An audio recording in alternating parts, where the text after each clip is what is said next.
When I discuss RPG horror stories, I often talk about railroading, the dreaded railroad that DMs try to avoid doing and players try to avoid playing in. However, if you ever DM'd for D&D, it's plainly obvious that it is really hard sometimes to avoid railroading players. When you're preparing a session, you only have so much time. You will never prepare for every single scenario created by the antics of D&D players. So, how do you avoid railroading? You need to make the sessions good, and frankly, most DMs are not capable of impromptuing an entire session out of nowhere, so if that ends up happening, then the session will end up not being fun, and that defeats the whole purpose of playing Dungeons & Dragons. But you also want to allow your players to have choice. So how do you avoid railroading while still keeping sessions fun through a plan? Well, I'm going to go over some tips in today's episode of Tabletop Tavern Tips. Let's get started.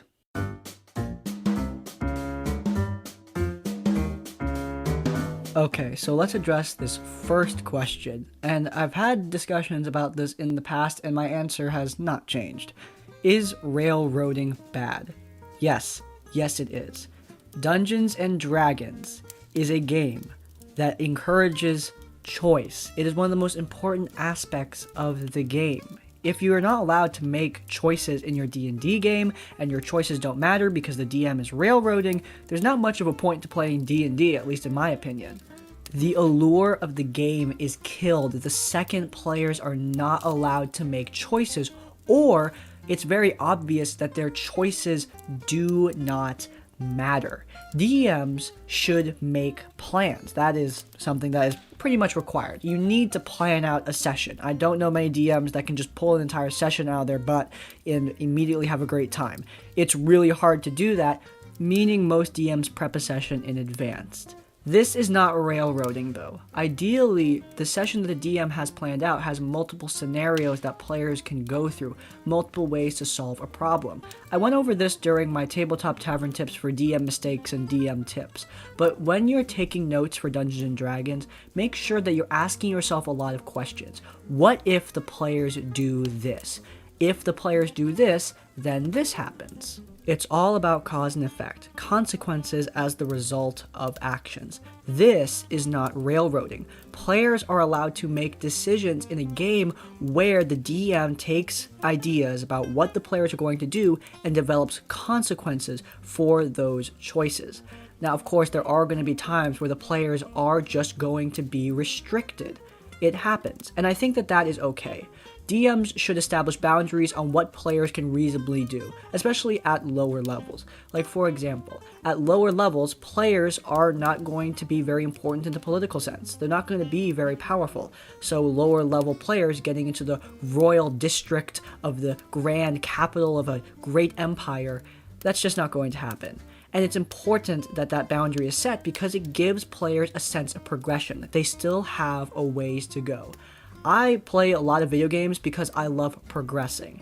And sometimes the quote-unquote railroad or the restrictions placed by a DM can allow for that progression to happen. If I immediately let players do whatever they want in the highest parts of society, there wouldn't be much progression for the player's social power. But because I put that restriction there, later on in the game, I can lift those restrictions and show the players that they are progressing. This is a sort of quote-unquote railroad that I think is okay. It's a restriction that allows for progression. That is the important distinction between restrictions that are okay and reasonable and railroading. Railroading stops players from making decisions. That is the most important part of it. And when you're assessing if your game has railroading or not, ask yourself, are my players making their own choices? If the answer is yes, you're good. If the answer is no, then there's something you need to fix.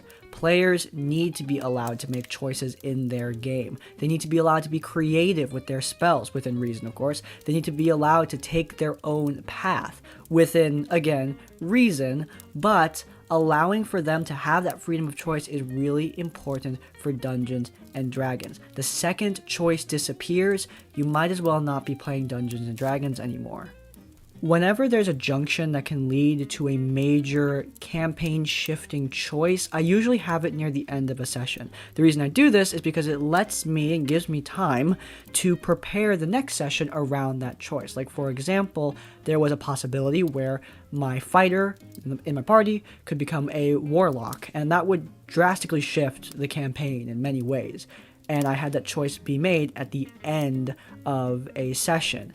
It wasn't at the tail end, so I still had to impromptu some things, but it wasn't so bad that I couldn't recover the next session. The next session, I had stuff prepared, I had a patron ready, I talked to the fighter, we planned some stuff out, and it ended up being great.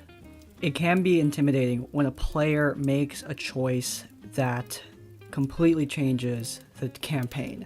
However, before you tell them, no, you don't do that, consider, could this make the game better, and how can I work this into the story I have planned out? Those are really important questions. I did not expect my fighter to take a warlock patron, I didn't, but the campaign ended up being way more interesting because he did that. Yes, I had to do a little bit more legwork, but it was totally worth it to, 1, make his choice matter, and 2, create a more interesting story for my game. Now, again, don't be afraid to set boundaries. For example, alignment is a pretty good way to sort of guide what you think your players are going to do and to reason with your players when it comes to making out-of-character decisions. Like, for example, if you have a good aligned campaign and the characters are all good aligned, then, well, a character joining the BBEG, for example, yeah, that cannot be allowed. There are choices that players make that simply shouldn't be allowed in your game. I have discussed the power of no, and that can be seen as railroading. However, I do think it is okay. As long as what you do and the choices you make and the things you refuse help to improve your game, I think it's good, but just make sure that you preserve player choice and player fun. Those two things above all else. If a player's freedom of choice results in less fun for the table, well then, say no to that choice. Establish a boundary and stop that from happening. I have seen DMs refuse to say no just because they don't want to railroad players, and I don't think that that's conducive to having a fun game. The reason that we don't want to railroad is that so the players and us as the DM can have fun. If a choice that a player makes stops that fun from happening, again, it has to be stopped.